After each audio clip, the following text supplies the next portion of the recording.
নে এবার বল গরুর রচনাটা। আমার তো পুরা মুখস্থ। গরু হলো একটি ঘরে পোষা প্রাণী। গরুর দুটা পা আছে। ঘরে পোষা প্রাণী আবার কোথায় লেখা আছে? তুমি তো আগের দিন বলেছিলে গৃহপালিত প্রাণী, ঘরে পোষা প্রাণী। বলেছিলাম তোমাকে, কিন্তু এখানে যেটা আছে এটাই বলতে হবে। মানে বলেছে না কেউ এখানে, তাহলে আর মানে বলে কি হবে? যেটা আছে এটাই বলি। গরুর দুটা পা আছে, গরুর দুটা হাত আছে,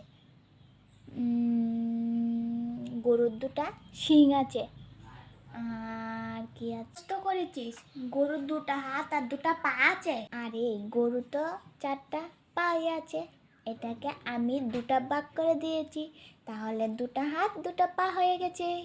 মেরে গরু বানিয়ে দেবো দাঁড়া। আচ্ছা বলছি, গরুর দুধ দে।